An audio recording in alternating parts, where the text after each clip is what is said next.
the best coaches in the game. We really ain't playing. We regroup up in the Slack chat where the coaches debrief. We be piecing these puzzles, occupy the chunk of the pie. Ain't no lie when we hit the block, helmets, casket, and top. You be seeing helmet after helmet, helmet after helmet. First place, second place, fifth place, eighth place, 12th place, 15, 16, 20. So many helmets, you got blurred vision, we got... All right, what's up, everyone? Welcome back to another Geeks Vegas Lines daily fantasy football and betting angles breakdown, where we look at all of the games for the Week 14 NFL slate from a daily fantasy and betting angles perspective. We are brought to you by DFS Army, of course, and if you're not a DFS Army subscriber at the moment, go get signed up. There's no better time. NFL season right around the corner, or NBA season right around the corner. We crush NBA. Get to dfsarmy.com, sign up as a VIP using promo code Statsational in honor of my partner in crime here, John Statsational Alessia. What's up, man? What's going on, Geek? What's going on, my man? We're week 14. Flying. We're over the hump and on the downswing here. That's it, man. Most of you listening have more free time with your season-long leagues being done and out of the playoffs. Well, hopefully they're in the playoffs. I know. I'm kidding. Our listeners are bold call listeners. They're all in the playoffs. Dude, I am out of the playoffs. That's why most of my leagues. I'm the worst season-long fantasy player. That's why we don't have you on the bold call podcast. No, don't have me. I'm terrible. The problem is, you do the DFS, and then 5 minutes before lock, I'm like, all right, let me run over to my season-long leagues and see what the hell I have. That's the problem with when you're a daily fantasy player taking down $100,000 bills twice in a week. It's hard to put a lot of effort into the $300 season-long leagues, buddies. But I will say this: I'm not in a lot of leagues this year. I'm in 4. I'm in the playoffs in 3, bye week in 1. One miss in a dynasty league. Who did you take in the first round on the ones that you made? The first round was awful. First round was brutal. I have a lot of, quite honestly, Eckler, and I just made it through. You know what I mean? Like, I made it anyway. I have Eckler and Drake in the one that I made it through because I ended up with Antonio Gibson. I ended up with Myles Gaskin. Like, I was able to make up for it. Yeah, that was the key. Getting these, because the running back position was just brutal. No, it was brutal. And everybody who picked up Jerome Robinson made it. That was the best. That was the pickup of the year. So for all of you in your season-long leagues, this is playoff week. Very exciting. We only this morning found out who's in the playoffs because of the crazy week we had. So best of luck in the playoffs, and hopefully this breakdown will help you kind of figure out maybe some of your sit-start decisions. That should, that could help. So a little bit word on the format of the show for anybody who's new. John, I'm just going to let them know. First of all, we're talking to John Alessia here. He is the sports betting and DFS GOAT, top 20 DFS player in the world, the best sports gambler I personally know. He's doing he shares all of his picks over on sportsbetarmy.com for sports betting. You literally get his picks. It's not like DFS where we ain't giving out lineups.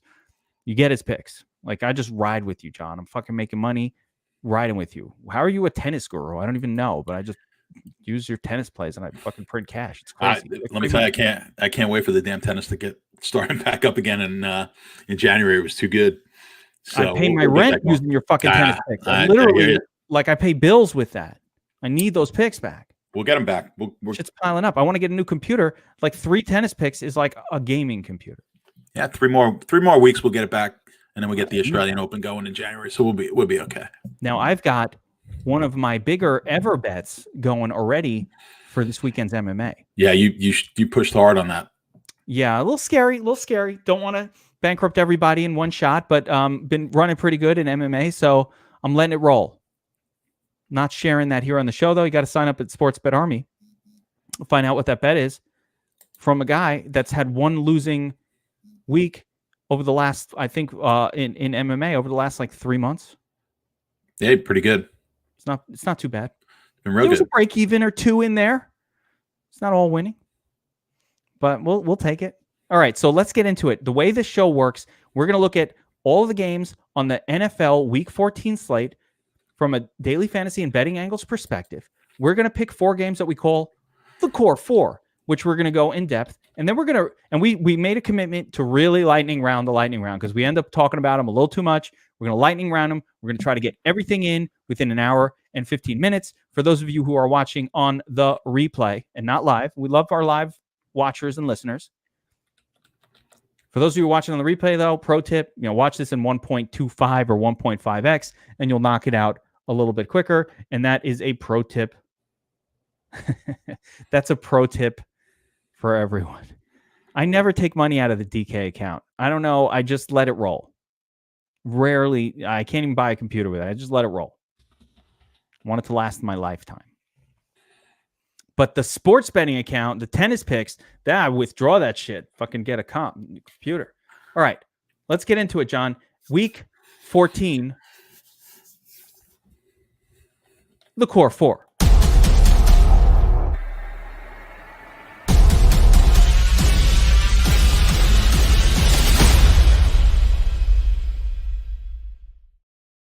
All right, John, the first game I've got for you here in the core four. This one's might be the best game. Vikings at the Bucs, 51.5 point total, 6.5 point spread. Bucs are home favorites in this game. Now, John, what we know about these teams, the Bucs stop the run, which is a very, very important piece of knowledge. Because when Dalvin Cook can't do the cooking, then Kirk Cousins gets heavily involved, and the pass catchers for the Vikings tend to smash. So it's really interesting scenario where I think a lot of people are going to be on getting off the Dalvin Cook train in a tough matchup, getting on board with Cousins and the pass catchers. Does anything stand out about this line from a betting angle? The 51.5 points, the 6-point home favorite spread for Tampa that makes you say, I want to pull the trigger on something in this game. What do you think? The 6 points right where I think the line should be, and then on the total, I think that's pretty close. I actually had it at 52. So yeah, I mean, I had this game at 6 and 52, so I can't really say too much of an edge either side that I'm seeing. But what we are seeing is probably two teams. Well, at least from the Bucs standpoint, been a little bit disappointing here. As of late, Minnesota's coming off a game which they probably, I don't know if they should have lost, but could have lost to a Jacksonville team that hasn't won now 11 straight games. So we've got two teams that aren't exactly coming in here red hot. Now, if you look at Tampa, they've played an extremely difficult schedule. I think maybe I might have them as the toughest schedule if you look on my rankings. But if it's not the toughest, I'm just looking at it quick now. Yeah, it's the toughest schedule, and partially because that division is pretty good. New Orleans is ranked number 1 right now on my rankings. So Tampa, I'm taking with a grain of salt. I think the way to beat what we've seen now with Tampa, the way to beat them, and certainly with Brady, is getting pressure with up front. I don't think Minnesota really has that ability, so I'm not as worried in this game about Tampa offensively as I would be in other matchups that we've seen them in recent weeks. So I think this is a pretty good spot for the Tampa offense. And as you said, on the Minnesota side, this is one of the tougher defenses to run on. Cook is obviously one of the best backs. Minnesota can run it on just about anybody, but they haven't been, he hasn't been great here. He hasn't been typical Cook the last few weeks, not getting the touchdowns as well, which, as you always mention, he's got to get you 2 touchdowns. You don't expect it in this matchup. So this is a matchup where I would expect Cook to be a little lower ownership. And certainly the teams have proven that they could throw the ball on Tampa. So I think both quarterbacks and the passing options are going to be in play here this week. Yeah, this feels very game stackable. If I bring up the power ranking sheet here, the prediction for Vikings rushing yards, only 99. That is very, very bad for a rush-heavy team. It's a testament to how good Tampa's defense has been against the run this season. So, yeah, I agree. I think that Dalvin Cook is finally going to be kind of somebody that we can only play in GPPs in DFS this week. You have to expect him probably not to have the greatest game, but that doesn't mean he won't or he can't. It just means it's less likely. And when it's less likely and the player is 9,200 on DraftKings and 10K on FanDuel, at that point, you can very comfortably just say, you know what? How bad is he going to burn me if he doesn't have a good, if he does have a good game? It shouldn't be a great game. Like, I don't think a 50-pointer is what we would expect, or the 40-pointer that he needs to really be a must-have play in tournaments. So it's very comfortable to fade that. Interestingly, Tampa passing offense. So I don't know what the deal is with Godwin right now. He's got like some thumb issue that's going on. I don't know if he's going to play or not. If Godwin is out, we get a really, really more exciting situation. The biggest problem with Tampa for me has been just so many guys. Like I'm going to play Evans and Godwin and Antonio Brown and Gronk. And there's a lot of names on that team that need to be fed. And they all usually can't be fed. So, when you're guessing, you're usually missing somewhere. There's nothing about the Vikings defense that's scary, that's intimidating, that's threatening. They don't rush the passer very heavily. They don't have elite cornerback play. So there's nothing going on with this Vikings defense that says we need to stay away, which, as Harrison Royals says here in the chat, very game stackable situation for me. And I love, every week of the season, pretty much, there's been a Vikings in the nuts lineup, a Vikings player. It's almost been universal. For whatever reason, that team produces a nuts play every single week, or it has throughout the season. So I love it. If I can get off Cook and get on Thielen and Jefferson, great. Love that. Yeah, I think you mentioned that last week, and it pretty much held true again. It held true every week over the weekend. Yeah, my best lineup was. I think I scored a little over 250 points with basically a double. I think I had it was the Cousins, Jefferson with Thielen, with nobody coming back on the Jacksonville side. So, you're right. It's been a thing every week. Yeah. So I'm still going with it. Like, it's been a thing every week. You want somebody from the Vikings. Now, some weeks it's been Dalvin Cook. Other weeks it's been Thielen or Jefferson or both. Like last week, it could have been both. I love them. I love them all. And Cousins. Love this game. Love the situation. We didn't talk too much about the Buck side. I don't know. Assuming Godwin, if Godwin is playing, I like Godwin. If Godwin is out, Evans and Antonio Brown are perfectly good plays, Gronk. And I don't really know what to do with the running back situation, but it does look like Ron Jones Jr., a.k.a. Ron John, is the guy over there. So I think I'd just go with Ron John and hope for the best. I would just say one other note. I do expect Tampa, because of what I said earlier, where Minnesota's not going to get that kind of pass rush, that Brady will be able to get the ball down the field a little bit more, which Arians likes to do. They haven't quite been in sync. So I'm going to say it's going to limit, certainly going to limit the pass catching. I think from the backs, he's been doing a lot of dump off in recent weeks. I think they'll probably limit that. So I'm just fully expecting this to be a wide receiver versus wide receiver type of stackable game, with the running backs not playing a big factor. Love that. Love that situation. All right, let's move on to the next game in the core 4. Another exciting game here. We've got the Titans taking out. This is a fun one. Titans Jaguars at the Jaguars. 53.5 point total. Titans coming in as 7.5 point favorites. Now, John, the Jaguars, one of the worst teams. Vikings on the Titans on the better team side of the league right now. Only 7.5 points. It's a road game. I get it. Jaguars have been playing close games. I get that. So, what do you think here? Does anything stand out about these odds that make you say, Yeah, this is interesting. Jacksonville's been a play for me quite a bit. I think if you had to lean to one side on this game, it would be the Jacksonville side. I just think 7, certainly if you can get the 7.5 is worthwhile. I don't know if that's going to be a play for me, but if I was in some sort of an office pool, I would certainly be taking the points in this game. And as you said, Tennessee on the better side maybe of teams in the league. I think they're a very mediocre team. I think this is a middle of the road team, basically because of their defense. That they're coming off of a game last week where that wasn't even close to what the final score was against a Cleveland team that you would never expect to be able to put the kind of points up and put the points up through the air that they did. We kind of went into that game saying, boy, this is going to be a good run game for both teams. It wound up not being that way because Tennessee I believe the score was 38-7 at the half. That pretty much took Henry out of the equation. And Baker decided to, silence all the critics, and we've certainly been amongst them because he just hasn't been a great DFS option. Turned out he was pretty good last week. My DFS Army Browns fans were giving me I heard DMs. I heard it from these guys because I keep telling them, that this is probably the worst 9-3 team. I will stick to that. They were the worst 8-3 team. This is the worst 9-3 team I've ever seen. What's crazy, and now granted, when that game was out of control, they had a chance to flip this, but they let it get close.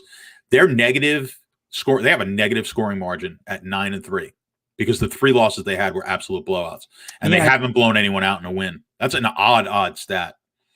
That is unusual, and that's the ultimate stat that does say something's weird. It's like in your fantasy league when the one team that didn't score that many fantasy points somehow is in second place this year, and you're like, wait a second, I've got 2,200 on the season. This guy's got 2,000, but I'm fucking squeaking in fifth place, and he's got second. How the hell did that happen? It's just like one of those weird anomalies, but it's a great measure of if a team's very good, their scoring differential. When we get to the playoffs, it sounds very, very basic. Scoring margin is one of the key things to look at. Same thing when you get to the NCAA tournament. Scoring margin, it's a good way to look for potential upsets.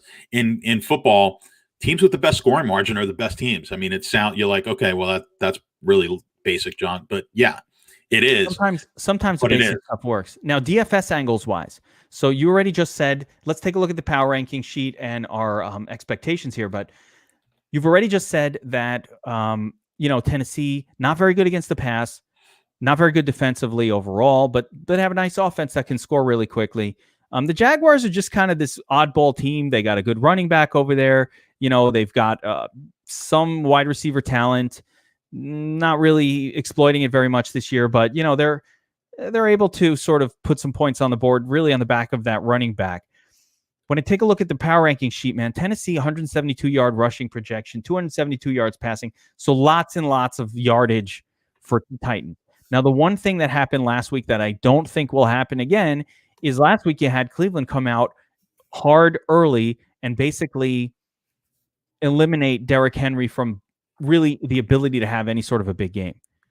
I think Henry is the man this week. I played Derrick Henry last year in the King of the Beach in this matchup, Titans-Jaguars. My boy put up almost 40 fantasy points. Leonard Fournette, Uncle Lenny in that game also smashed. If you had them both, you would have had the nuts. So why not go back to the King of the Beach and just say, you know what, let's play both running backs from this game. Relive the glory of 2019 before the Rona came in and ruined everybody's lives. What do you say? I could certainly get on board. The problem with this game is I can get on board with a lot of different angles. This game could go in a multitude of ways. Obviously Henry's in just a fantastic matchup, but we could see this being both teams passing the ball. Tennessee could certainly pass it. Jacksonville is just obviously weak on both the pass and the and against the run. So I'm not looking for a great deal of resistance on the Jacksonville from the Jacksonville defense. What you see there is the Jacksonville rush numbers are a little bit low, and that's not necessarily because Tennessee's so great at stopping the run. It's more a product of the fact that you can pass the ball so well on Tennessee, and that's the way teams have been going at them. So the potential is still there where Jacksonville, we could see Robinson have a good game as well. So I don't think, like I said, I don't think this is just a matter of the fact that they're such a stout run defense. So this could go, this is a tough one to pick from, but I think a really good game, another good spot as for game stacking in this game. Now, also with the lack of, you're going to see Tennessee doesn't get any pressure on the quarterback. So I could certainly see Jacksonville being able to get the ball downfield as well. So I think the Jacksonville pass catchers are playable. And when I like both sides and both pass catchers, of course, that makes the game extremely stackable. I think you can even get, if this game gets out of hand, which it potentially can, you could play this game with Henry and a pass catcher, I think, as well as a stack, with a Tannehill. I think you could do that as well. Corey Davis, for all of the, thought that this guy is, sort of like this inconsistent, we think of his role from previous years where he kind of had a good game here or there. This guy has had 100-yard games. 1, 2, 3, 4. I thought it was 5. There's 2, 3. So he's got 400-yard games. when it hasn't been 100, three or four 70-yard games. He's been double digits almost every week. This has been one of the most consistent wide receivers in the National Football League this season. And I feel like he's kind of gone just a little bit under the radar. We were on him last week. We've been on him all year a little bit, but always with the thought of like, get bad Corey Davis back, that version that we had from last year and all the years before. He's a different player now, man. And we have to look at Corey Davis as a legit guy. On the Jaguars, I think it's much tougher to settle in on pass catchers. DJ Shark just has not been consistent. So I have a hard time kind of looking at the Jaguars and being like, who do I want to play? I think they do make for interesting tournament plays, all of them, even Tyler Eifert in the mix, and certainly DJ Shark. Eventually DJ Shark will have a good game. I feel like maybe, what did he do last week? Another, I think, bad one. 7 targets, only 2 receptions. So like he has not looked great with Glennon. So you have to keep that GPP only for me. But yeah, I like the idea of this game. I like game stacks, everything about it.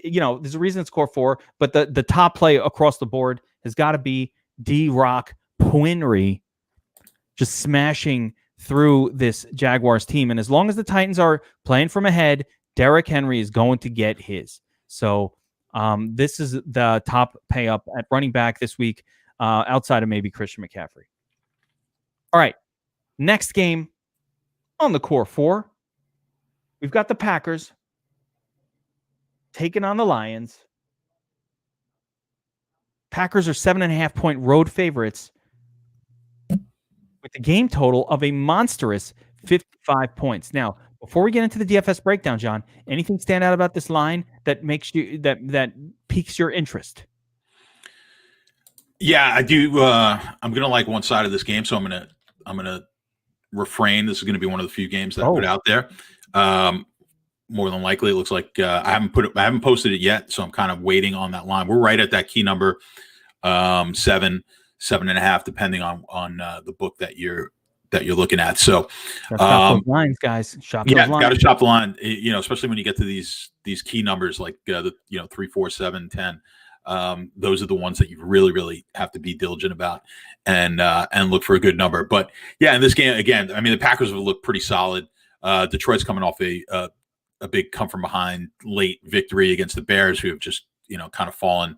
They were never as good as the early season record, and I don't know if they're as bad as they are now. But Detroit, coming off that just awful performance on Thanksgiving, gets a nice divisional win, but they're stepping up in class here with Green Bay, who knows, that this might be the best team in the NFC.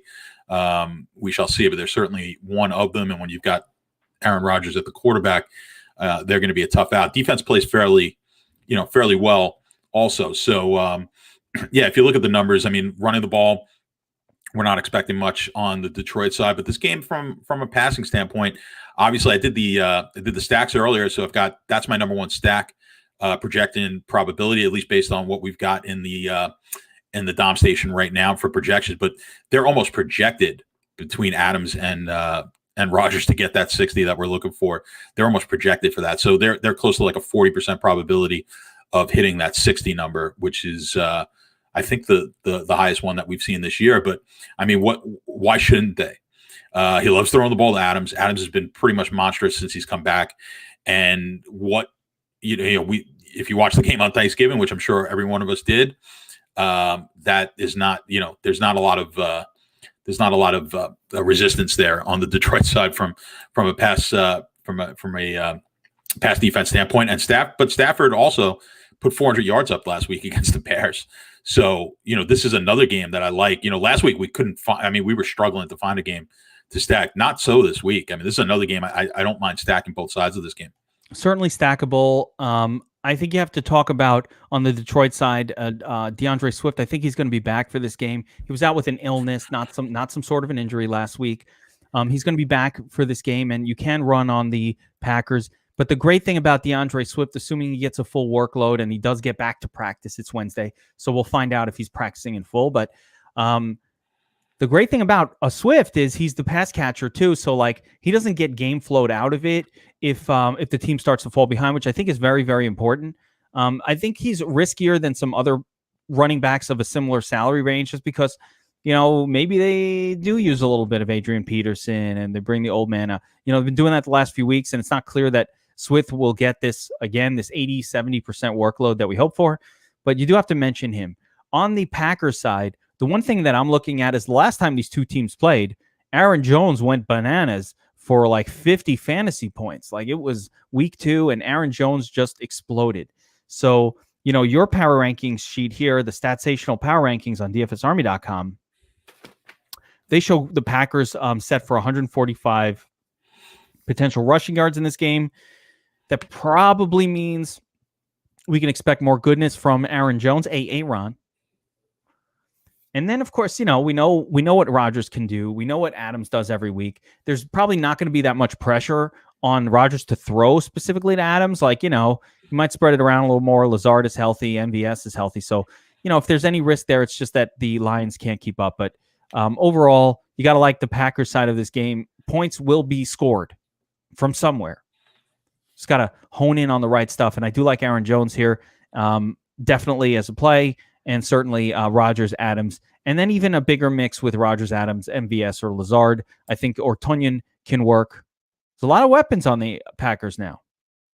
A lot of people to distract from just throwing 17 times to Devontae Adams, which makes Adams a little bit less likely maybe to hit that 40 to 50 point score that we really need to take down tournaments at his salary. I don't really know what to do with the Lions offense. I mean, last week Marvin Jones Jr. went off, but that's like a couple times a season thing.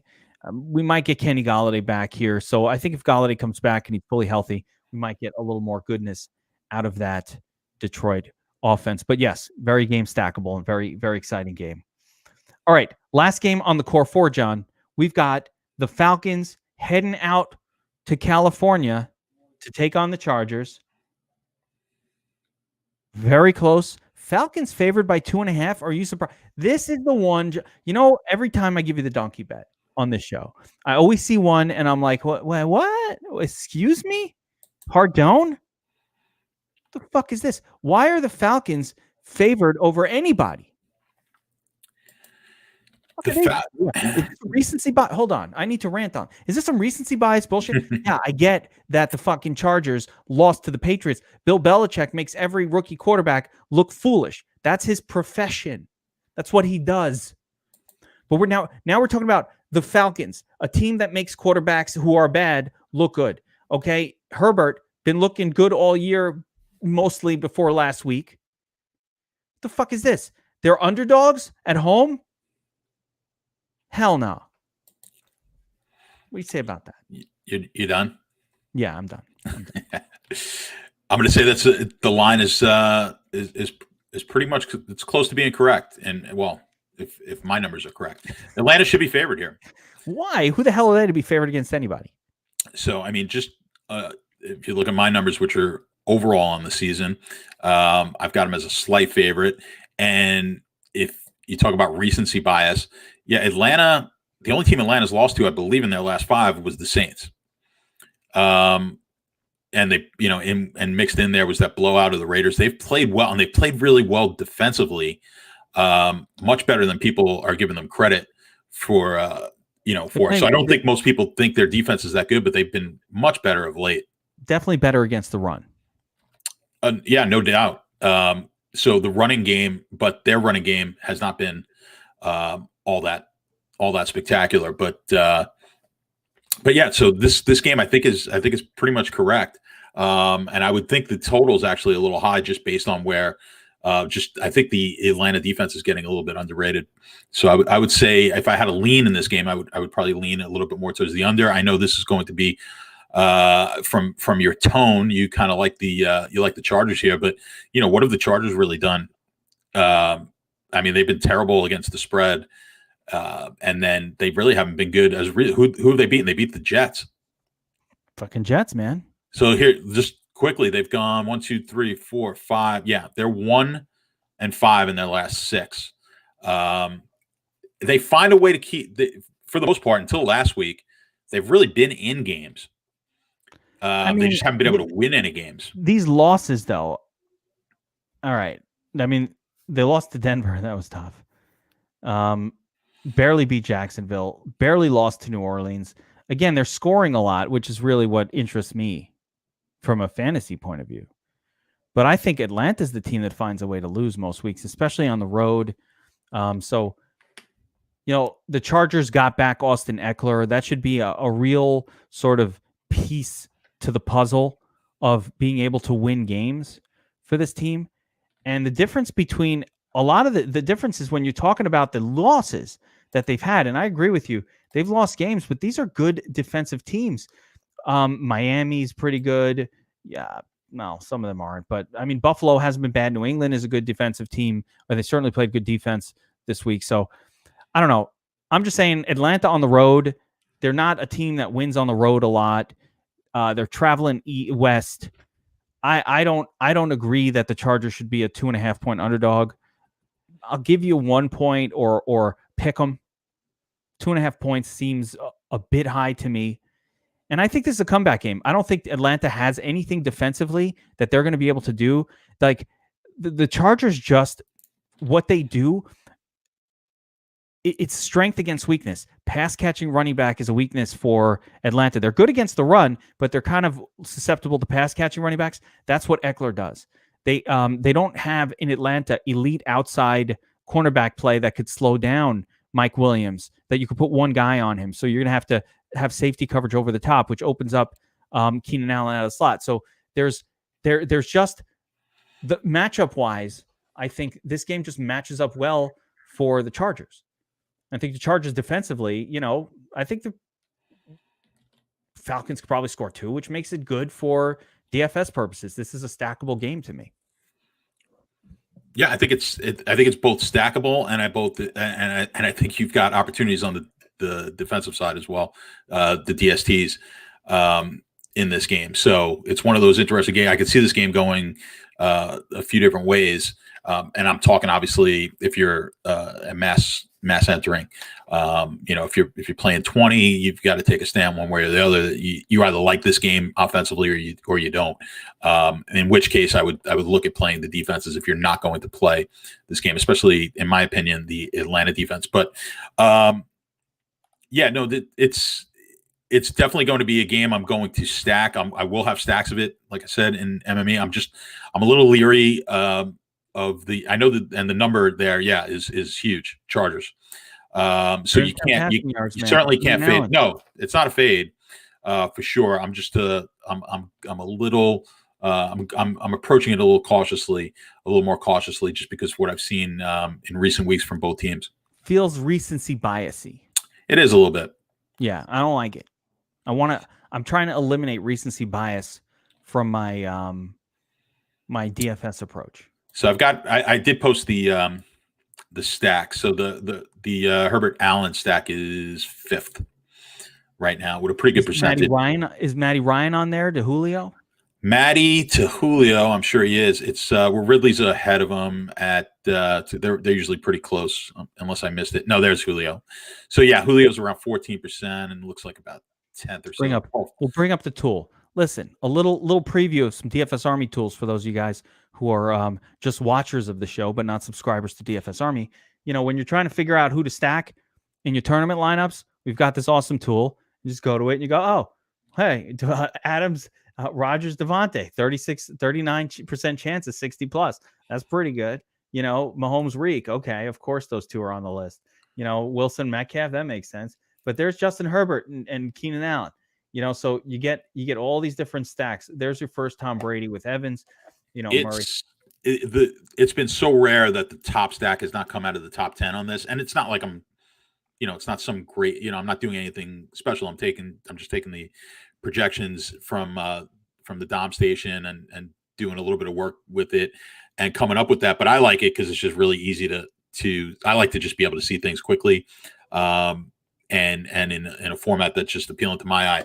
But yeah, if you take these top stacks, if you stay within the top 10 to 20 stacks, if you're MME, you've got to extend it out. Or you don't have to, but I like to extend the stacks out a little bit more to maybe the top 20.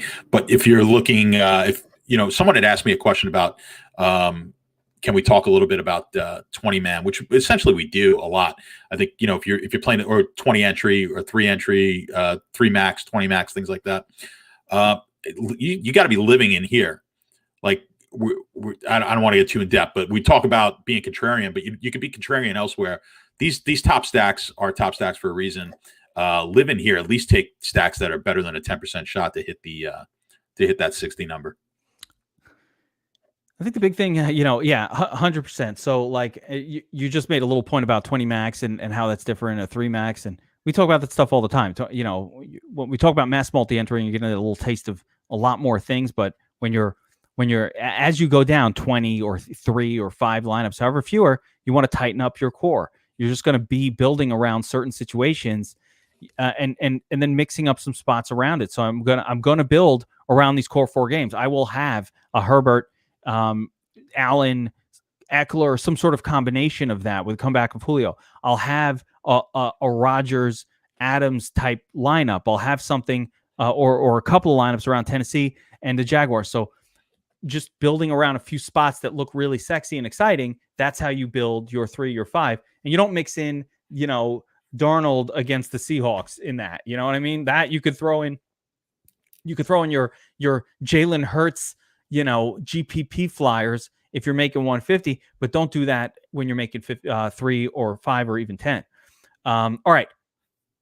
That will do it for the core 4. Really exciting games, all very, very stackable.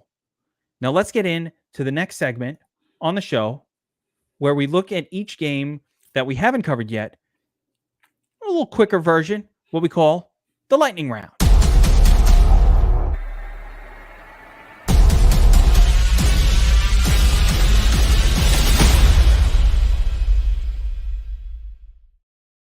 All right, John. First game in the lightning round, we've got the Texans heading to Chicago to take on the Bears. Texans coming in as 1-point favorites. A little surprising, John. Little surprising that the Texans are favored here. 44.5-point game total. Will Fuller, smoking weed. No, not weed. Taking the roids. He's out. Okay. Kiki, do you like me? On the payment. Never gonna find me money. Got the Kiki money last week. Gonna get some more Kiki money? Man. You weren't expecting that. No. Me and Drake are I got the Dreezy sneakers. The Yeezys. Anyway. So Chicago is... Wait, it's not the same guy who makes the sneakers and sings the songs? No, he's probably not stitching them. The Yeezy. Oh, I get them mixed up. No. I got the Yeezys, not the Dreezys. Yeah, no, Chicago is just the line does not shock me. I would have had it at pick them, but it's not shocking me here. Houston's playing way better. I mean, Houston should have won that game last week against the Colts. Fumble the ball on the 2-yard line, bad snap. Watson can't get on top of it, and just awful way to lose against a pretty good Colts team. Bears have just been. The slide has just been how many in a row? Like 5 games in a row now, whatever it's been. They can't figure out what quarterback to play. I don't think it really matters because the offensive line has just been so bad, but. They have looked a lot better running the ball since they've gone to Montgomery as pretty much the only option there to run the ball. So from a running standpoint, they've looked pretty good. This game, as far as betting wise, like you said, you're concerned about Houston being favored, but the public is like 60-40 on the Houston side. So from a gambling standpoint, that's the public is just not believing in Chicago just because of how badly they look. And you've got a team, Houston, who just destroyed Detroit. Detroit goes into Chicago, beats Chicago. I hate handicapping games that way because it doesn't always work, like A beats B.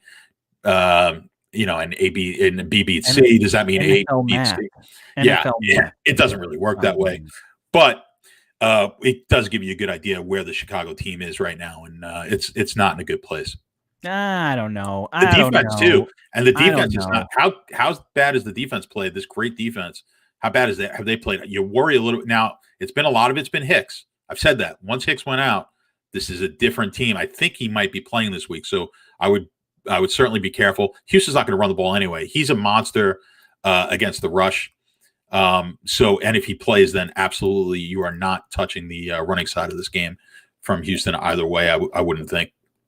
I mean, here's my issue with this. I think Houston's going to have I thought this last week, and you know what? I got off Brandon Cooks and I didn't play him, and you know what? I made all the monies in cash games because I didn't do that. I told you guys not to play Brandon Cooks. Scored 11 points. Everybody played him.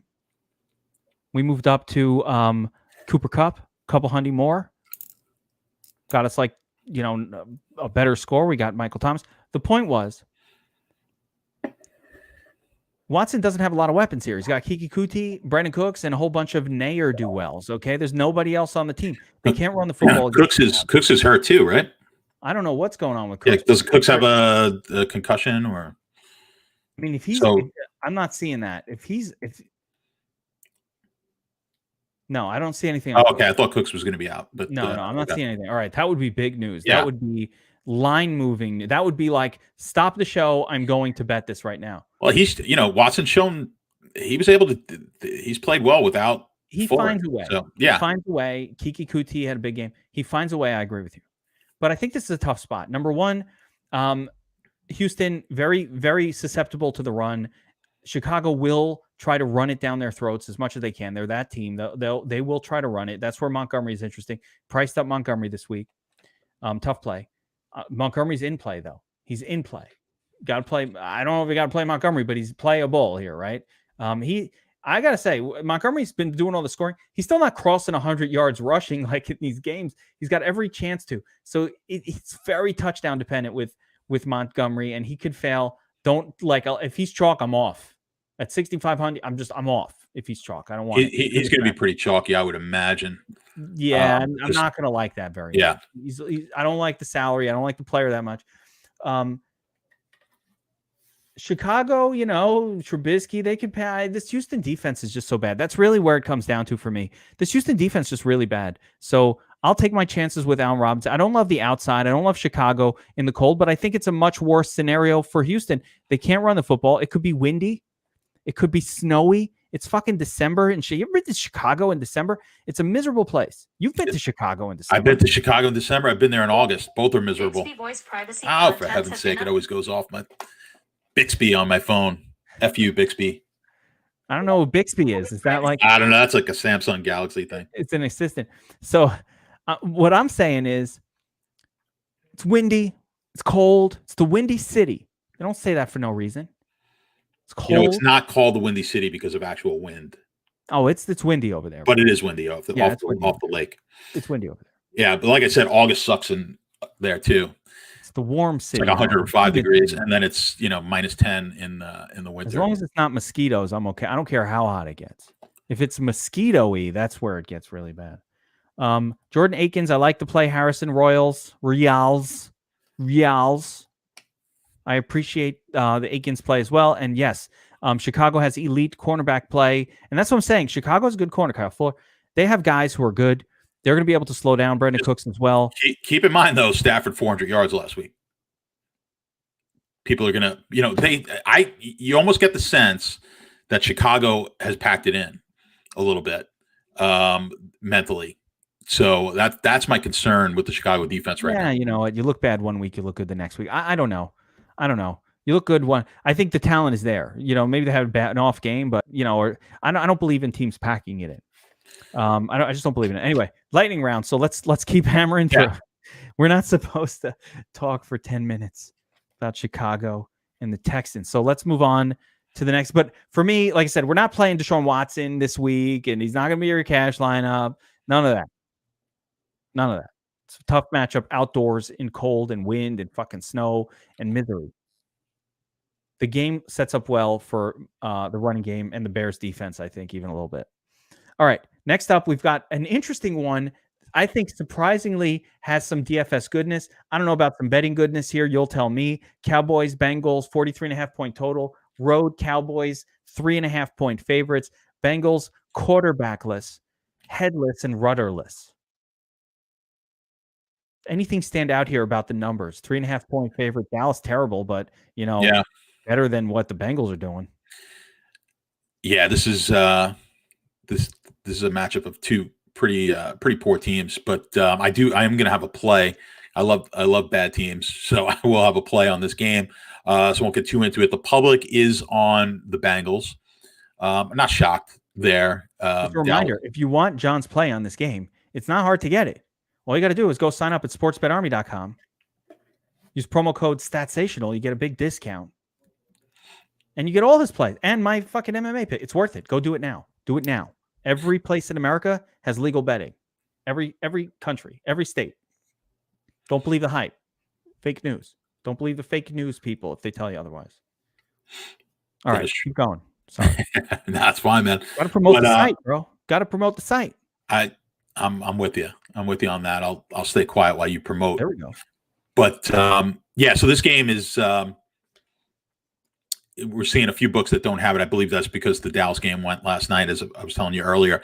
So sometimes it'll take a little time for the line to come up on that game. FanDuel for having the balls to put the fucking line out when no one else did. By the way, I don't know why some don't have it up there, but yeah. Someone mentioned this is the Dalton revenge game coming back against Cincinnati. So I don't put too much stock in revenge games, but if there was, I guess the quarterback would be one of the few positions that they would matter.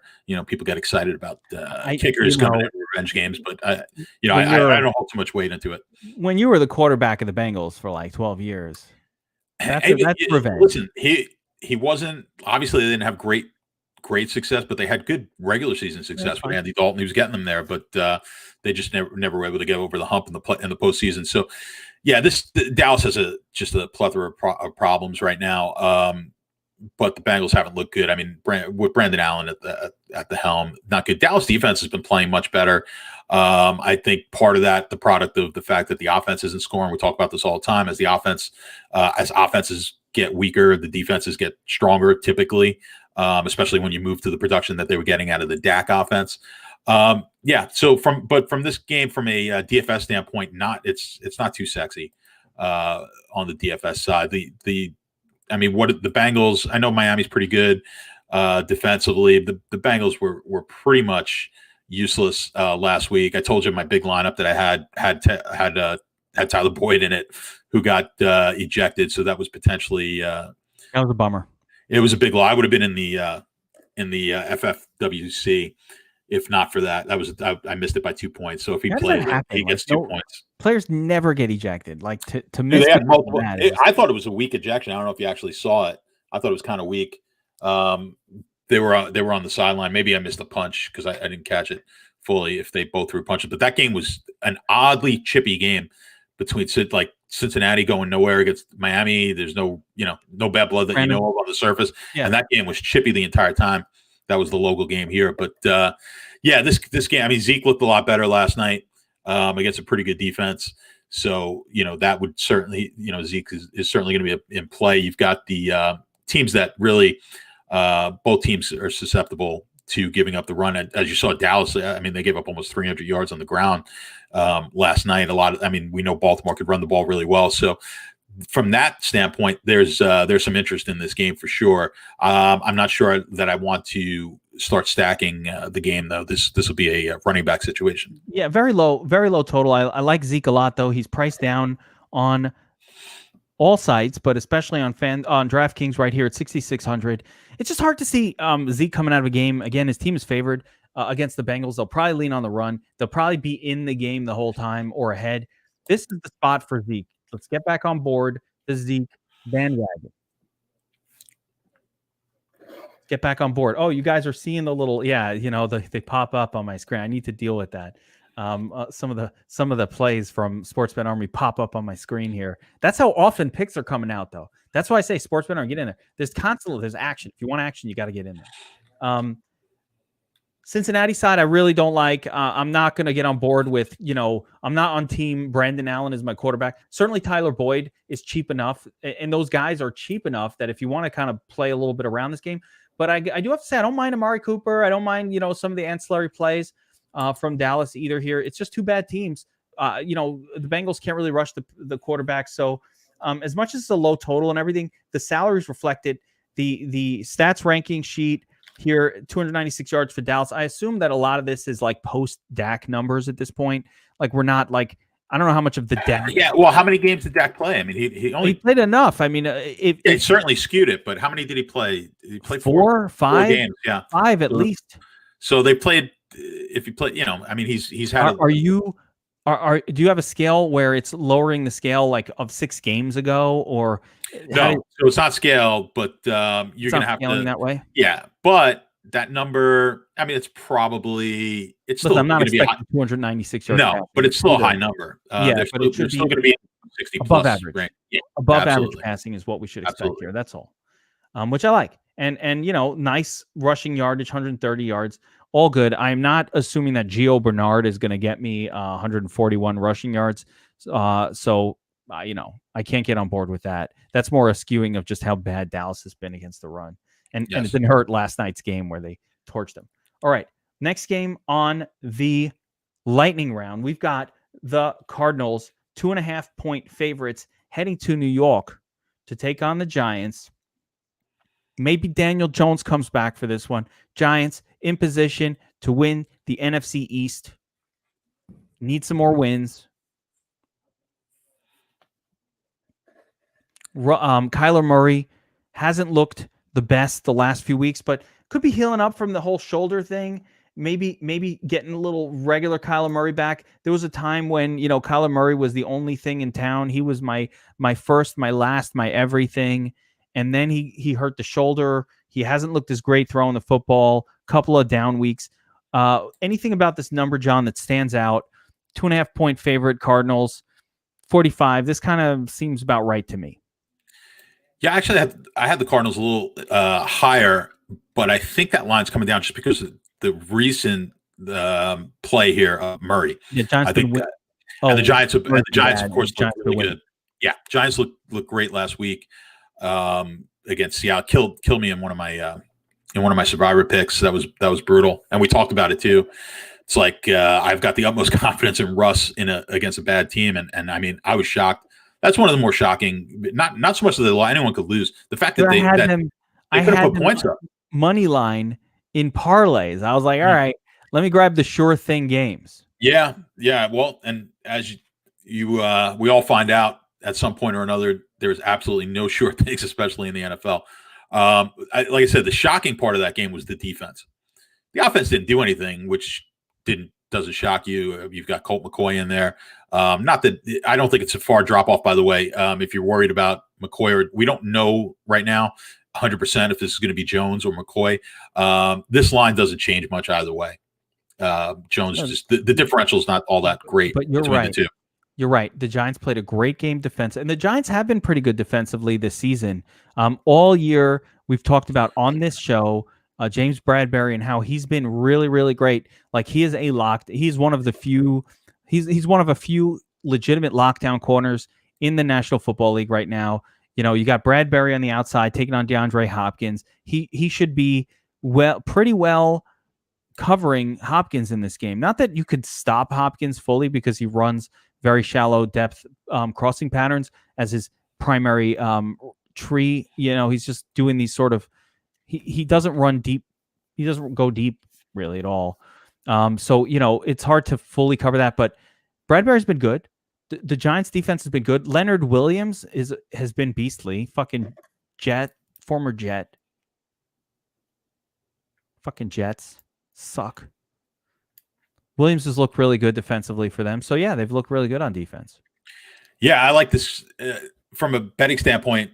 I'll give you a sort of a half a play. I like teasing this one up with the Giants. So if you get a 6-point teaser, for those familiar, I like getting the 8.5 here with the Giants. I think the game should be close. Should be close game. All in. I also it's a low total for today's NFL, but I wouldn't be shocked here to see this game go under.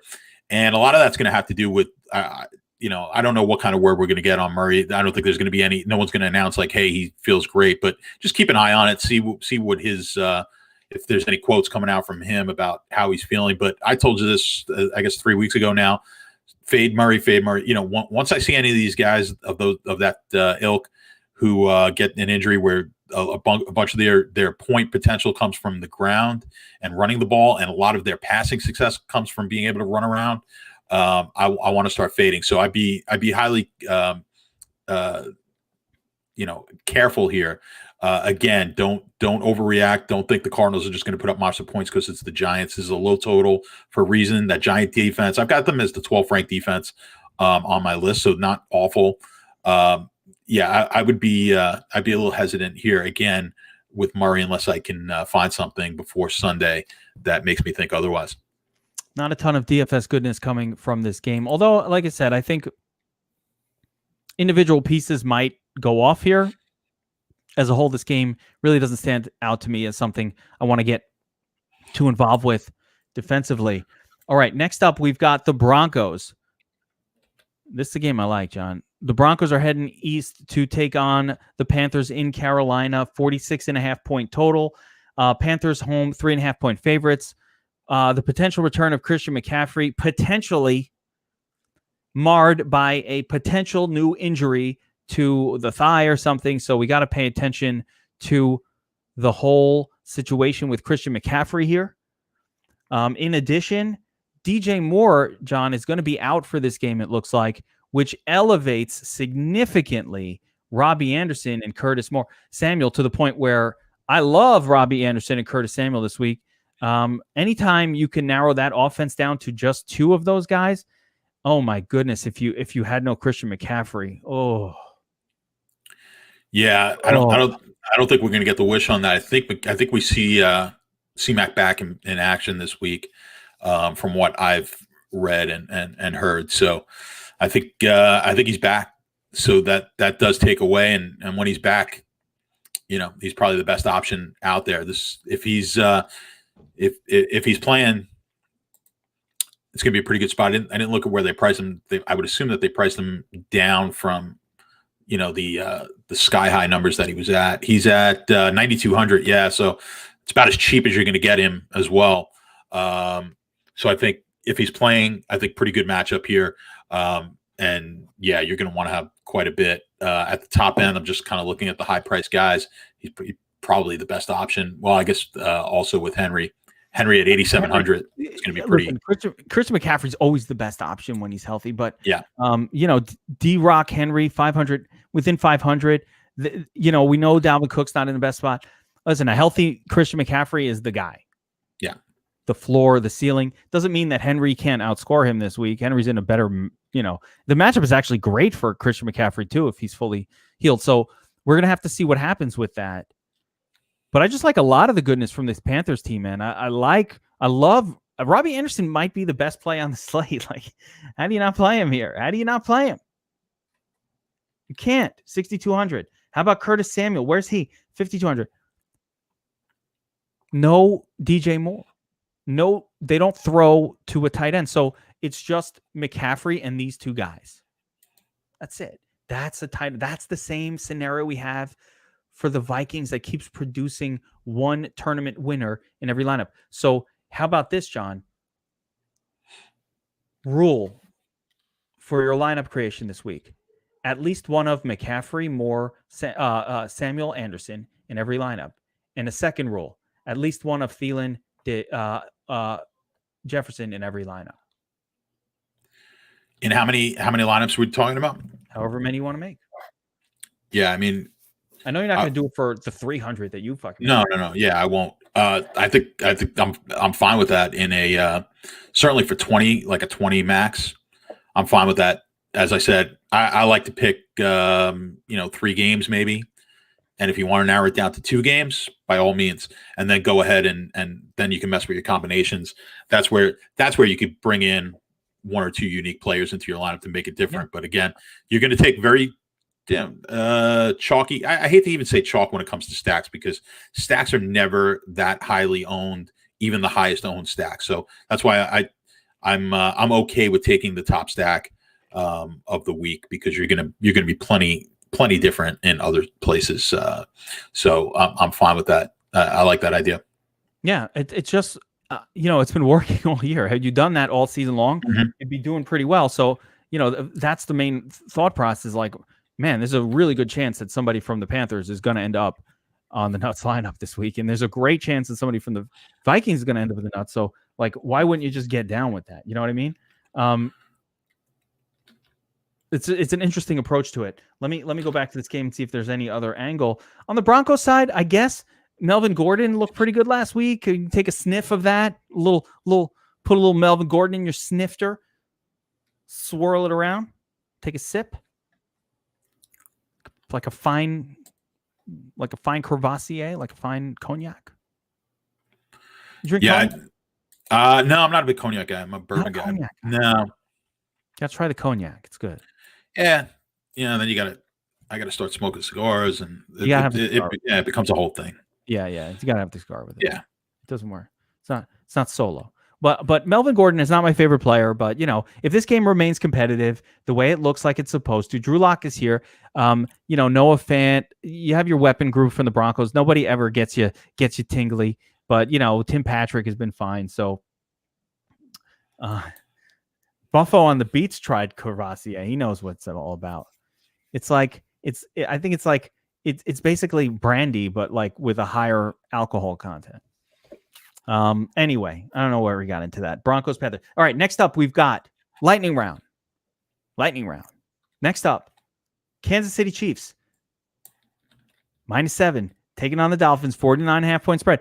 John, I don't always let the people watching know about the inner workings of this show and the fights that go on behind the scenes before the production team, before we go live. But there was a lot of controversy over this game being included in the core four because you got Mahomes, you've got all of the weapons for Mahomes, a 49.5 point spread, and Mahomes smashes every matchup. Not much going on in the running game.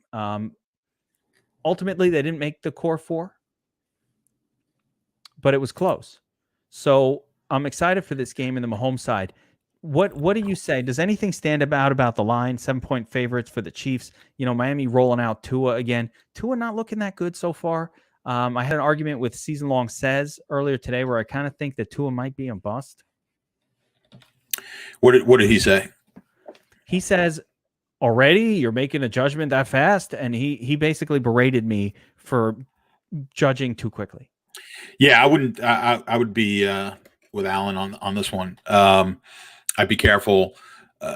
Just from the little bit I've watched, he's got the ability to run, and I think he's fairly accurate with the ball. I think he's got to get the right type of guys there. He seems like I don't want to get too in depth on it, but he needs to be hitting these guys. He's got the ability to be hitting guys in stride and more man beating type of play, crossing patterns and slants. And he looks to be fairly accurate with the ball.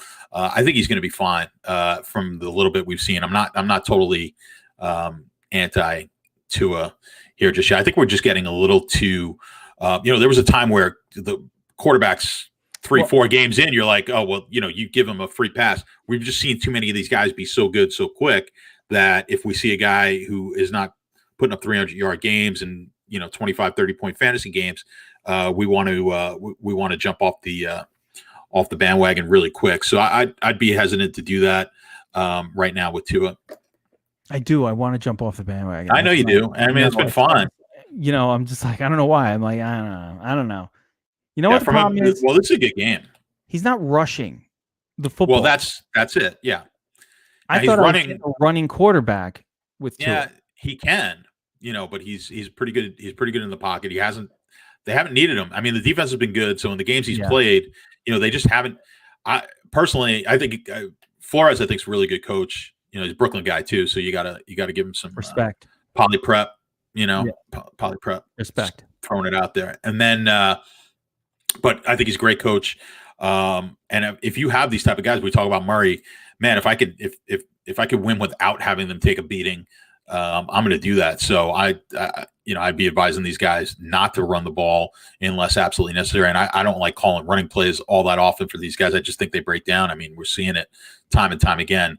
But if you draft these guys, I guess part of that is you've got to take that and realize you might only have a 5-year window with some of these guys if they're going to take that kind of a beating run of the ball. But the game itself, I mean, I think it's a really intriguing game from just if you're a fan, you're going to get a real, Miami's going to get a real idea of just where where they are, this is a good litmus test of how good a defense they are, because now you're playing the unstoppable offense, although that offense did not look all that good last week with Denver. Throw it out the window. Absolutely. Whatever. When I think of when I was writing the notes up and I actually did some notes on Mahomes already. It came down to this: like, is this a standout matchup for Mahomes? No. I mean, Miami's a pretty good defensive team. It's not a potent offensive team that's going to put pressure on them. But Mahomes it doesn't matter. The guy's floor is 23 fantasy points on a bad week. So I had this thought. If you're hanging out in this range anyway, I mean, I love Aaron Rodgers here, and it's probably the way to go in cash. But like, if you're in this range, like you said, Mahomes had a bad week. He put up 23. Was it that bad for Mahomes? No. I mean, when he has a good week, he's getting 35 to 40. So the bad weeks of 25, the good weeks 35 to 40, 43 1 week. The floor is so high with this guy. I don't care what the matchup is. He's going to put up points. The team doesn't like to run the football. So he's going to be throwing. Kelsey is just the GOAT. The biggest challenge with Mahomes for me has been the fact that Kelsey is a really expensive tight end, and you don't really like paying up for tight end in a lot of scenarios because it kind of messes with your lineup construction. But beyond that, I mean, it's like Kelsey fucking smashes every week. Mahomes tends to smash every week. And combining these two guys, I mean, that's 30, that's 20. Like you said, you talked about 60 point. Like, these guys hit 60 most of the time. Like, it's more than 50% of the time that the combo is or very close to it that it's hitting 60. I mean, just need look at the tool. Yeah, look at the tool. I mean, with Hill, it's 29% and 24% with Kelsey. Yeah, I mean, it's right there with one of these guys. So, and in cash games, if you want to lock in the points and you just want to say, let me get my 25 for my quarterback, I'm going to, I'll figure out some leeway elsewhere with my salary. That's a very comfortable person to slot into your starting lineup, Mahomes. And if you can even afford one of these stacks, great. On the Miami side, I don't think you can mess with anything. Mike Gesicki looks good at running back. He'll have the whole backfield to himself. You could run on the Chiefs a little bit. It's not like, I think it was misconstrued as they're this terrible run defense. They're not terrible. They're a good defensive team. Gaskin, you mean? What's that? You say Gesicki or Gaskin? I always say Gesicki. Yeah. Gaskin. I actually played Gesicki instead of Gaskin. I've made that mistake even making lineups. Fucking names are too similar. Yeah, that's not a good mistake. Like in the flex. Yeah, no, of course. I've messed it up multiple times. Can't have MG, Mike Gesicki, Mazgin. It's too similar. Same team. Don't like it.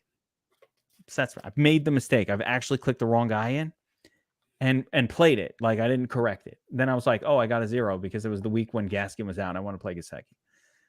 Anywho.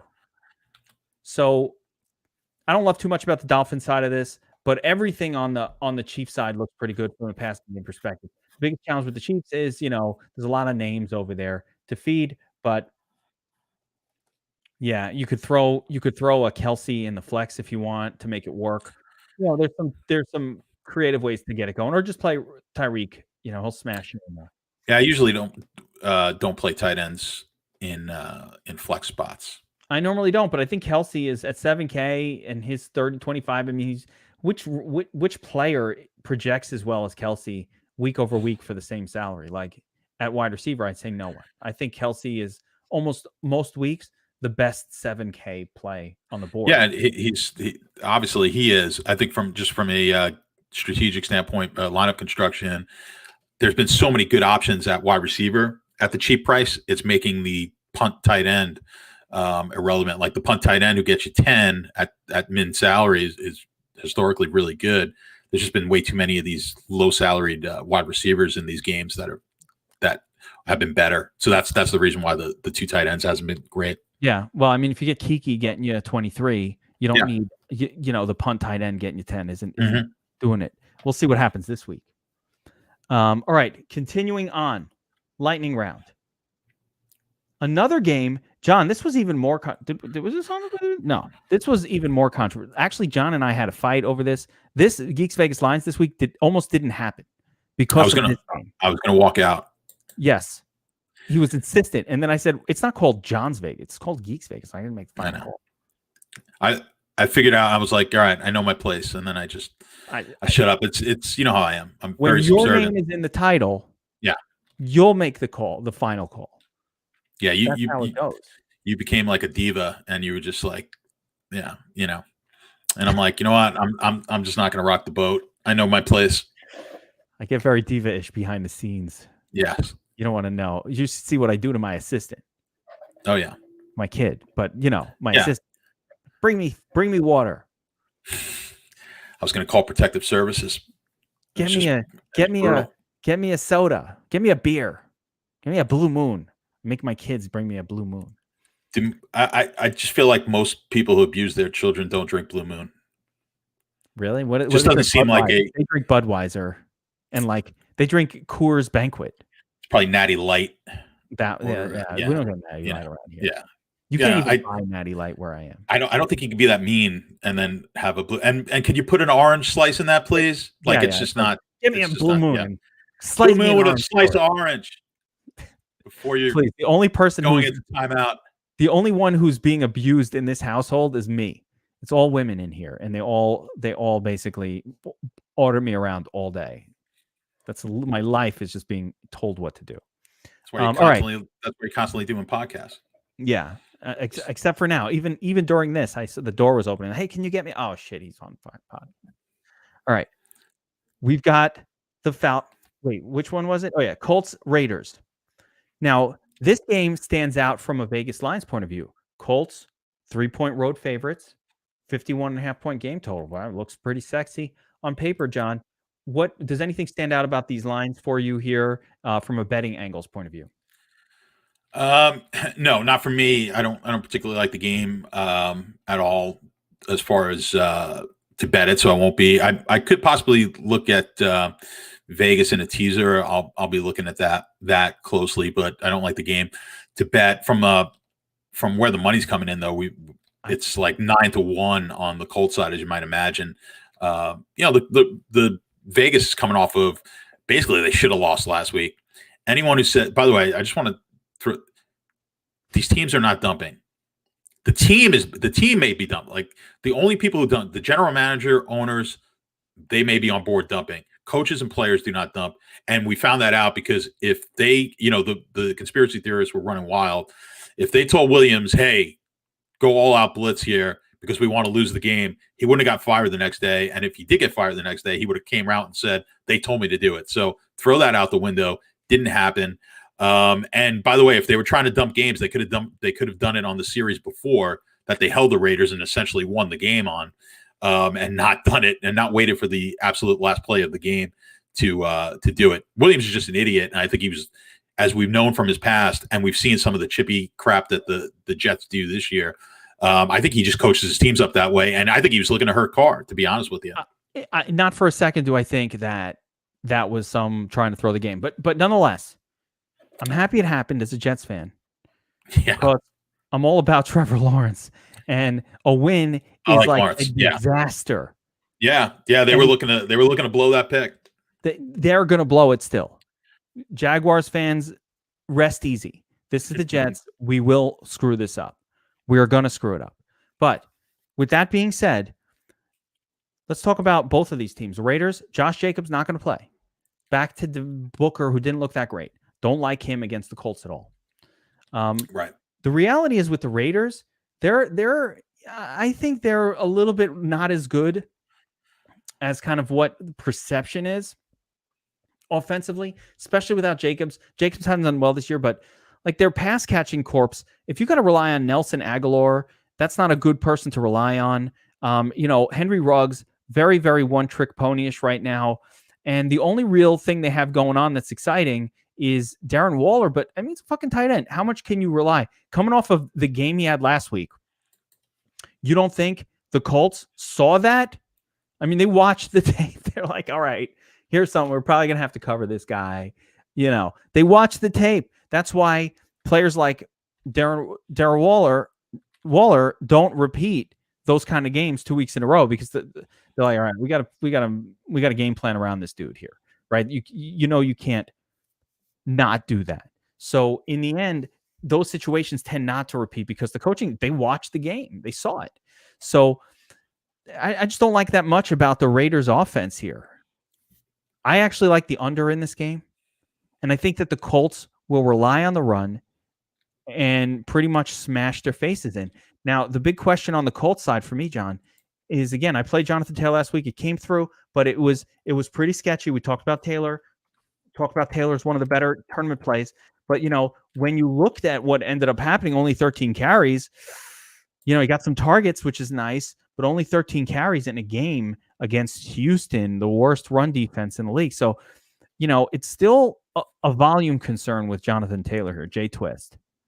But if there wasn't that concern, man, if they gave him 22 touches and 3 targets, I would be all over that. I would be all in. I would have 100%. All of it.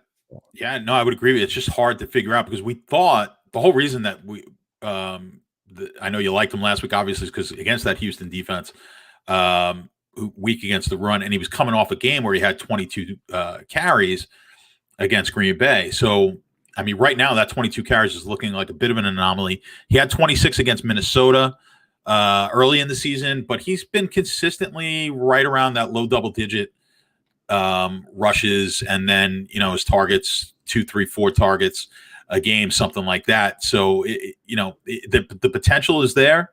The matchup is good, and the potential is there, but it's risky. And the it's quarterback, risky for sure. The quarterback likes to throw to his running back. I mean, Phillip Rivers likes to throw to the running back. He just does. So, man, I'm telling you though, if we could just count on 18 carries instead of 12, 13 and 4 targets, it would borderline be I'm going to have this guy in like all my lineups situation. Like I'll start my lineup with Taylor and then move on. But I don't think you could do it not knowing. But man, that is a good matchup for the running game. Let's just check that. Let me check the power rankings here. I want to see what this says for the rush. By the way, guys, one of the cool things that you get to see on this show, 106. So it's not a great number. And I don't really know what that's reflective of. Why isn't this higher? Well, let's look at the if you go to the main sheet, just look at what the rankings are for the Colts. So we could just look at their offensive rushing. I mean, they're actually they're negative in the rushing. Oh, that's why, 'cause they just department. haven't run the football well this year. They have not run the ball well, so that's the problem. But again, this is a little bit of a unique situation as Taylor's gotten a little bit better here of late. So it's a GPP play for sure. But it's not a core play, not something you're going to put in your cash. If minus 17, there you go. So they're given a negative. They're given a negative number, and then if we look at the Raiders, where are we? If we look at the Raiders, Las Vegas. Oh, okay. Here we go. Let's see here. Defensive passing, defensive rushing. Yeah, they're right there. They're pretty much flat. That's offensive. Oh, they're giving up. No, it's 8. So they're below average. That's Atlanta. No. No. That's Atlanta. Okay, Vegas the negative number. The negative number is bad. So yeah, they're exactly average at -2. Yeah. So 2 yards less. Plus the Colts have been bad. All right. So there you have it. There you have it. The thing you have in here, like Vegas doesn't rush the passer all that well. Typically, that's when you're going to get more of the dump offs to the running back. Is when you get a good pass rush.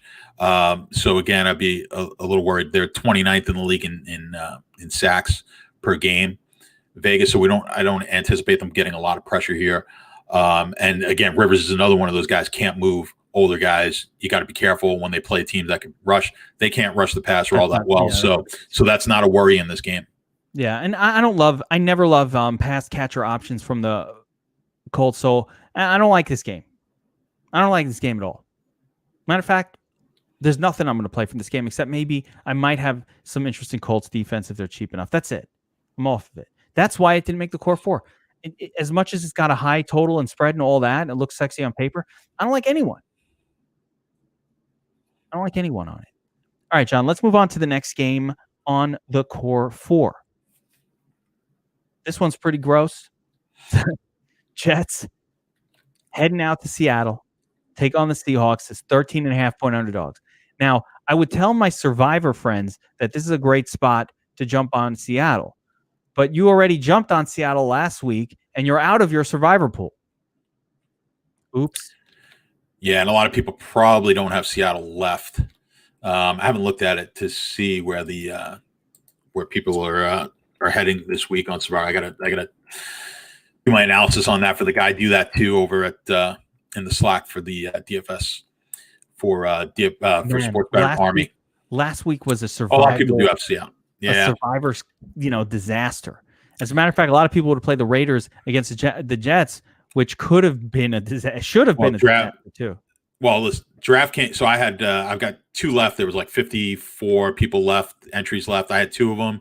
I went with Seattle and Miami, knowing that everyone was on Minnesota and Vegas. But I would have been fine with it, like Seattle losing that game would have been fine if both Minnesota and Vegas lost, or at least if one of them lost. It was close to 50% of the pool had Minnesota. So that game going differently, if he doesn't throw that pick in overtime and they could get the field goal, changes everything. As it stands now, I think there's 49 left and I've got 1. But yeah, I just looked at it trying to remember Seattle. No, I think if you're still alive, you probably have Seattle. So they'll be the big pick this week. And very much the correct pick. This isn't going to be a repeat of that Giants game. The Jets are. No, this is a bad spot now. I don't think you want. I mean, like you said, we talked about the Jets. Yeah, the Jets want to obviously. I mean, from Jet fans want to see them lose. Players always want to win. This is going to be rough coming off the loss that they just came off of, and playing a team in Seattle, one of the best offenses in football, that got absolutely shut down and embarrassed last week. Yeah, not a good spot here for the Jets. I don't anticipate the Jets winning this game. The only thing I'm going to say for this game, because there's not a lot of DFS goodness here, don't be tempted to I will not be tempted to play Russell Wilson. The Seahawks are not a team that pours points onto their opponents. They will get ahead and settle for the run and play the game out, and they'll play defense, and the Jets won't be able to score. This is not a scene where I want anybody from Seattle. That doesn't mean, by the way, that DK Metcalf can't come out and put up 120 yards and 2 touchdowns, just like playing backyard catch with Russell Wilson. Yes, he can, but I can't rely on that in DFS at all. It's not the likely scenario to happen. It's not likely enough that I want to mess with it. But sure, I mean, I'm not going to bench DK Metcalf in my fantasy league. I'm playing him. He'll probably have a good game, but my expectation here is that Russell Wilson won't need to be. I have a league with Russell Wilson, Josh Allen, and Herbert as my quarterbacks. And Russell Wilson is not even in the conversation for somebody I'm going to play this week. It's going to be probably one of the other two, but it won't be Russ, not in this position. So I want to avoid the temptation here to think that you should play Russ because his team total is really high. That's not a good enough reason to play somebody, and it's just a matchup that they won't need to push the pedal to the metal. And because of that, Seattle's a team that just doesn't do that when they don't have to. Unlike Mahomes, who will still be throwing for touchdowns midway through the fourth quarter in a game where his team is up 48-0, he'll still be throwing for touchdowns. Wilson just will not be doing that. They'll just be running the football at that point. So I don't like this game. Jets have a running back that's kind of cheap that emerged last week. I don't know about playing him in DFS either. It's not a very good matchup when your team is 13-point underdog. I don't think that the Jets will have no success offensively here. They'll pass and they'll be able to make receptions. Probably a player or two will be productive for the Jets, but trying to guess who that's going to be in this terrible, terrible low, super low game total is just gross. I don't like it. Yeah, it's going to take Seattle. I think the probably the more likely scenario, especially for Wilson to be viable, will be they come out early, throwing the ball, get up at the half by a significant amount, and then they kind of pack it in and run the ball in the second half. And that would be the scenario in which you could potentially get something decent from one of these Jet receivers where they're going to spend the entire second half throwing the ball. But we've talked about this in the past. We don't really like, certainly from a stack, you're not touching the Jets. Maybe as a one-off piece, potentially, because the price is usually pretty good on the Jet receivers. But I wouldn't expect anything out of the running game. I would just exit out. I don't know if I played a Jet running back all season, certainly for nothing significant, because again, when you expect to be behind, game script's going to dictate that the Jet running backs are not going to be great. Although last week, Gore, I probably got lucky. The fact that Gore got out, I didn't use Gore at all. And who knows the way they ran the ball against Vegas last week. Gore might have had a pretty big day. Can you imagine? Well, the other dude had a pretty big day, but maybe it's because Gore was out and they actually realized that Ty Johnson I think that's his name, isn't that bad. Who knows? Gore is, he's decrepit. So he's old. He's old and he's slow and he's what are you going to do? All right. Next up, we've got Washington taking on the 49ers in San Francisco. Low 43. This is a defensive game. 43.5 points, 3.5 point favorite 49ers. I got to tell you, there's nothing here outside of maybe rolling with one of these or both of these defenses that interests me. I don't like it. Washington, a very good defensive team. San Francisco, very good defensive team. Is Terry McLaurin a good player? Sure. But is this the matchup that you want to get on him? Probably not. And, same side, I love Deebo Samuel, I love all those guys, but nothing. I got nothing here, John. It's a nothing game. Anything from a betting point of view? From betting standpoint, I won't be on this game at all.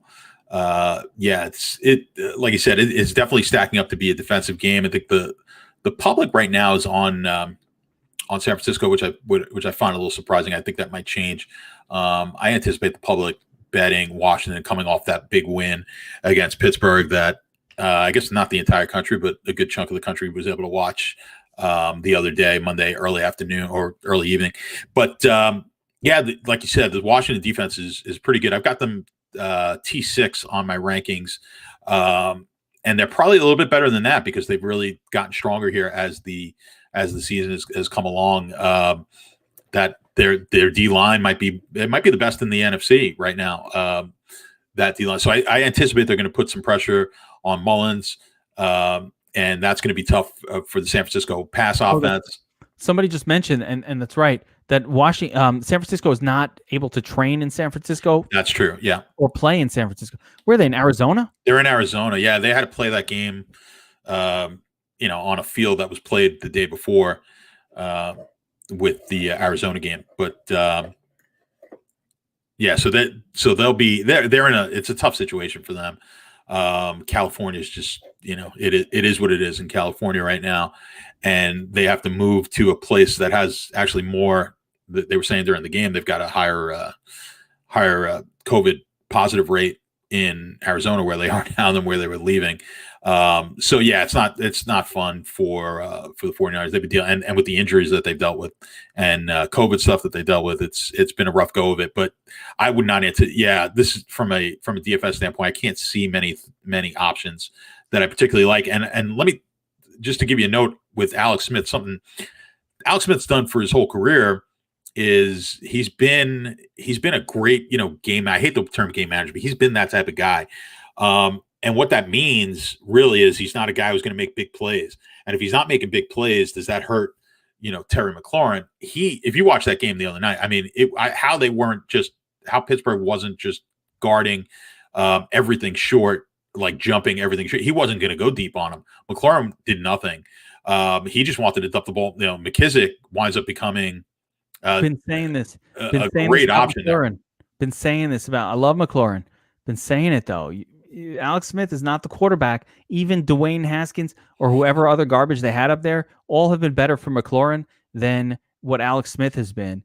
And on the flip side, what you're about to say and what I think I agree with you on is, with Antonio Gibson out, J.D. McKissick is just such a good role for Alex Smith to dump passes off to that it really is difficult not to want to play him because he's just super likely to see, like 12 targets in this game. He's going to be the guy at running back for this. I mean, they bring in Peyton Barber to smash it up the middle, but the high value targets are going to McKissick.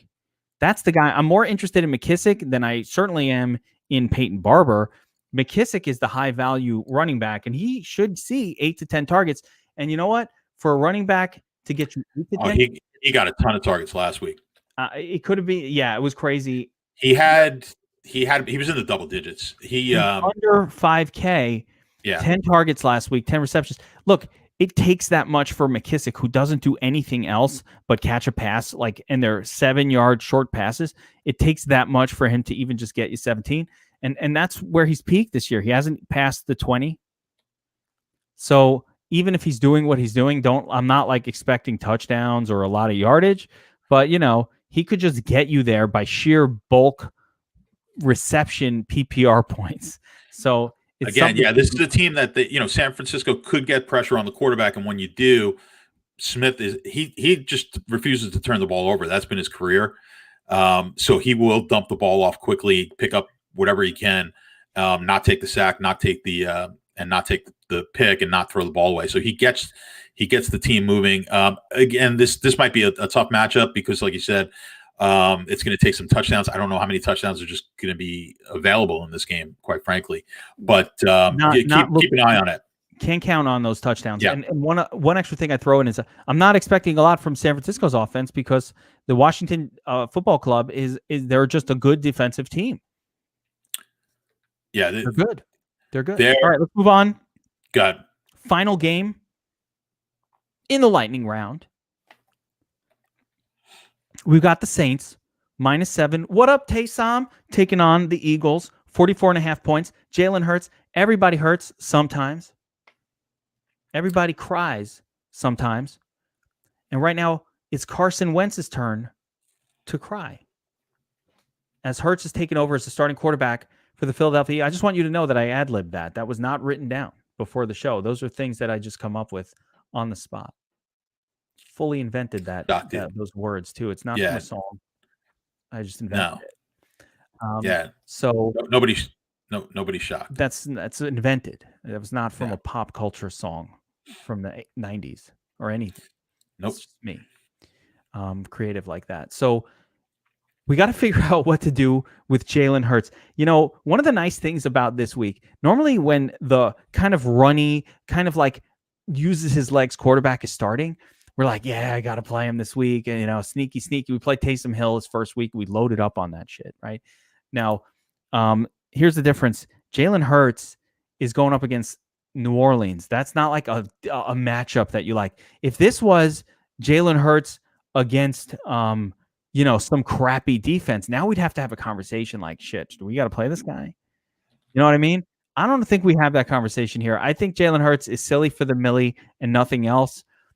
Here, because it's New Orleans, they're a very good defensive team. You got Taysom Hill on the other side. It's like, I don't even know what to do here from a DFS point of view because, this style of game should move really, really slow. Two running kind of quarterbacks, and the way that Taysom Hill plays, he eats a lot of clock and it's long, slow drive. I was listening earlier. I think on the radio, there is potential for Breeze to play. I'm not counting on that. I'm not counting. They probably shouldn't. So that's what I think they're playing fine, obviously, with Hill. I did tell you when the first week Hill started, look for the Saints defense to be the lowest scoring defense during his time at the helm quarterback. I don't know. I'd have to go back and look, but I'm pretty confident they've probably been the lowest scoring defense over the last 3 weeks. Actually, I do have the numbers here. What are you scoring again? I'm just talking about points against, not necessarily what you're saying is because they've smashed every game. But what you're saying is they're not allowing high scores. Right. So I'm talking about the least amount of points over over his So Dude, by the way, our bet from the show last week. What was it? I don't remember. Saints and the under. Oh yes. Yeah, you love the Saints, and you gave that out as a play, actually. It's fucking another winner, man. I got a little nervous at the end, though. Got a lot of people following those picks, jumping into the NFL side of things. That was my one NFL bet of the week. I think that was your first endeavor. You liked? Oh no, you gave the under out a few weeks ago on one of those games that on the you Saints really game as well. Which Saints game, that was the first. I feel like I've been like all over this this whole change with Taysom Hill. It's been great. Yeah. All right, I'm patting myself on the back. I have the numbers here. Over the last 3, they've given up 9.3 points per game. That's tops. Miami, Pittsburgh, and Washington round out the top 4 there. So, 9.3. And like I said, you're taking a good defense and then giving them a different offense that's going to slow the pace down, inevitably that's just going to be really, really good for the defense. So in this matchup, like you said, Hurts winds up just being a GPP flyer in the millie, take a shot, but I'm not expecting much here at all. What's the total again on this game? This was 43. I mean, it's 44. Yeah, it's gonna be tricky because it could potentially be another under. I'll lean into the under here if as long as Hill's playing. Yeah, I think he will play, and I agree. And this is not like last week where I played a lot of Hill too. I just want to point out on the Hill side of it, I played a ton of Hill. Actually, it was one of my favorite. Taysom Hill for me last week. I said to everybody, I think he's a cash play. I think he's the cash play. But, for a couple hundred more, let's just play Aaron Rodgers to be safe about it. That was the DFS Army approach this past week, and we all smashed cash doing that approach. I used Michael Thomas in my cash lineup as well, and it really worked out very, very well. I actually finished too high in cash. It was like, top 3 in all these like 100 and 200 person contests, which means you probably almost had too good of a lineup in a sense. But I hit every single head to head, which is very, very rare. Like I had 100 head to heads and I won 100% of them, which is unusual. Usually somebody beats you. So I don't agree with that approach this week with Taysom Hill and Michael Thomas. I think, the low game total Eagles game, I still don't hate Hill. I think he's got to do everything himself every game, but I just don't see the high scoring environment. Also, they jacked up the salary of Taysom at this point where he's now close in salary on DraftKings to sort of some studlier plays here at 6,600, where he's right there with Herbert. He's just right there with Tannehill and Cousins and just other plays that are just as good or better. But, I'm not going to run away from Taysom in tournaments. He's just not the cash play for me this week. And I think the Eagles, you can't touch any of them. Don't go near Sanders. Don't go near, these pass catchers. It is very, it's a reasonable chance that somebody from the Eagles has a good game. Like Jalen Reagor has a good game or Dallas Goedert or one of these guys. But good luck predicting who that's going to be. New quarterback, unknown arm, unknown skill. It's just even too risky for the millie for me outside of just like a couple of stabs. Yeah. All right, guys. John, that's it for the week 14 NFL slate. For those of you who are in your fantasy playoffs, and I hope it's a lot of you, hope a lot of you have buys like fucking A. You're sitting pretty if you got a bye week this week. I got about a 35 week bye. Yeah. We got to talk next year before the season starts. We'll get you on some bold call shows and, with me and Sez, we'll get you prepped a little bit more for draft season. I need it. Yeah. We'll get you prepped a little early. I know you're so busy every day with golf and tennis and, non-stop DFS for John, guys. For those of you who don't know, you know how many times I start a guy who's hurt because I just don't have time to go look at my my lineups. I don't know why I bother playing. It's crazy. So well, that's tough too. Don't make too many. I know your problem is you never say no to a league. I'm like, hey, you want to get in the league? That's just, not only do I not say no, I never leave the damn leagues because I feel like I don't want to be that guy. I just donate to all these leagues. I got to get you in some of my league. Man, I can't believe we're not in a season-long league. I know. Yeah, that's what I need. I need one more to pay attention to. You know, we're going to do a dynasty league. We're going to start up a dynasty league this offseason. If you do a dynasty league, Christopher Q, who's not in here now, he's actually probably on a commute. He likes to watch this, but he's been dying to do a dynasty league. I've known him since first grade. And he usually makes stupid comments. Yeah. Tell Chris to hit us up in the offseason. He'd do a Superflex high stakes dynasty league. Yeah, he's down.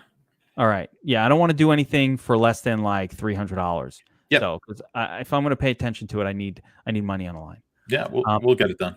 There we go. So that'll do it for Geeks Vegas Lines, guys. Week 14. Again, if you're not in DFS, if you're watching this, and I know some of you are, you love the show, and we love you guys. Like and subscribe to the channel. Of course, make sure that you're here for all the content. We're gonna have some crazy shit going ahead of the Super Bowl and stuff like that. We're gonna have shows about your Super Bowl party, all kinds of extras, not just breakdowns of DFS. We got the bowl calls, fantasy football season long. It's all here on the channel. So make sure to like and subscribe to the DFS Army channel here on YouTube or on Podbean and iTunes and, iHeartRadio and Snitcher and all of that. Whatever you listen on. I think we're doing Geeks Karaoke night as well, right? You're going to. I do sometimes freestyle. So we'll do like an hour podcast of you doing karaoke? That's going to be only for VIPs. Okay. Yeah, we can't make that public. That's just too valuable. But in addition to that, obviously go sign up at dfsarmy.com as a VIP subscriber. NFL, NBA, NHL, right around the corner.